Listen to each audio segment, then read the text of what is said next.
As a strength coach and powerlifting coach, I spend much of my time consulting with and planning the training for competitive athletes and lifters across the country. And when increasing max effort strength is our destination, then Prilepin's table is oftentimes our best means of transportation.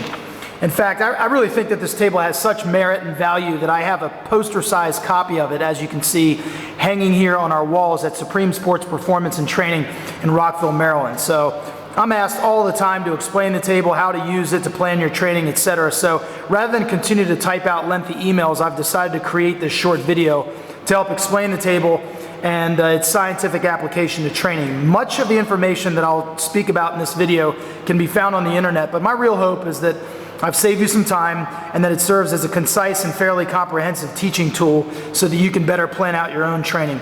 In case you all are wondering if this table works, I want you to know that I've used this table with everybody from general population housewives to high school athletes, elite powerlifters, and just about everybody in between, and it flat out works every single time. So again, if your goal is to increase 1 RM strength in classic compound barbell movements, then you definitely need to be using this table.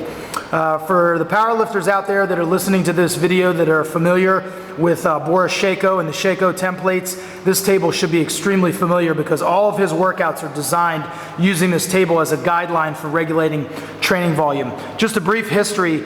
Alexander Sergeyevich Prilepin was a Soviet sports scientist, researcher, and eventually became the Soviet Olympic weightlifting coach from 1975 to 1985. But before he became coach in the late 1960s and early 70s, he was researching the practices and habits of thousands of Olympic weightlifters. And what he wanted to determine is that when you're operating at a certain percentage of your max, how many reps per set should you be using and what should your training volume be?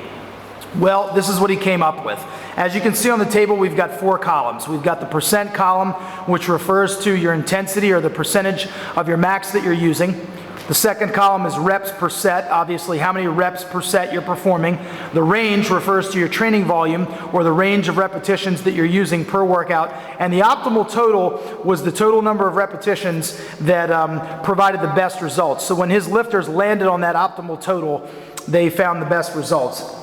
With respect to the columns, if you're using a certain percentage, and we'll take 80%, Prilepin found that the best number of repetitions per set to use when you're training from 80 to 89% was between 2 and 4. He found that if you use anything less than 2 repetitions, it's not enough stress on the body and the central nervous system to provide a positive response. And when you go past 4 and get into 5, 6, and so on, it's too much of a stress on the nervous system. That's when fatigue sets in, and in all likelihood, your form is starting to break.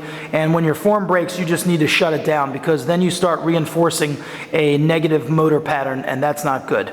You're really opening yourself up to injury, and just the risk of injury increases exponentially. That's not to say that you're incapable of performing more than 4 repetitions when you're between 80 and 89%, because most of us are strong enough and could probably do 7, 8, maybe even 9 reps at that weight. But once you get past 4 repetitions, trust me, your form is going to break, and that's when you need to stop. The range of repetitions refers to the total number of reps that you should be using when you get up to that percentage. Now, one of the most important things to remember when using this table is that this range, the third column right here, refers to the heaviest percentage that you're lifting for the day. So if you're going up to 80% for the day, this range of repetitions refers to only the 80%, okay? You do not need to be falling in the range of repetitions when you're climbing up to 80%. So when you're warming up and you're using 50, 60, 70%, you do not need to fall within that range. All you need to be concerned with is the number of reps per set that you're using. So again, the range is only for the heaviest percentage lifted for that day. Do you need to fall in the optimal total every single time? Of course not. 15 is the optimal total when you're operating in the 80 to 89% range, and the only way to get there using the reps per set would be to do 5 triples, 5 sets of 3, and then you'd land right on 15. So it helps to land on 15. That's where they got their best results, but as long as you're falling between 10 and 20, you're in good shape.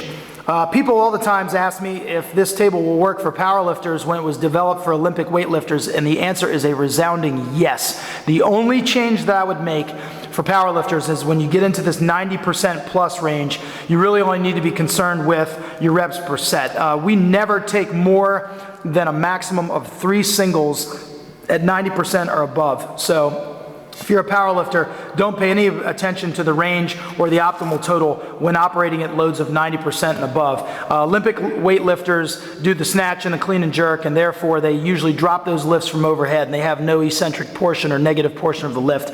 So the stress on the nervous system and their muscle soreness that they get is a lot less than strength athletes that have an eccentric, such as the squat, the bench press, the overhead press, the deadlift, etc. The real beauty of this table lies in its practicality for scheduling your training and regulating your volume. So I really hope that this video has answered most of your questions. If you've got any additional questions, please visit our website at www.supremesportspt.com, where you can email me personally. And just remember, one of the very few things in life that you have complete and total control over is your own training. So make sure that you train harder and smarter than your competition. Thank you for watching, and may God bless you.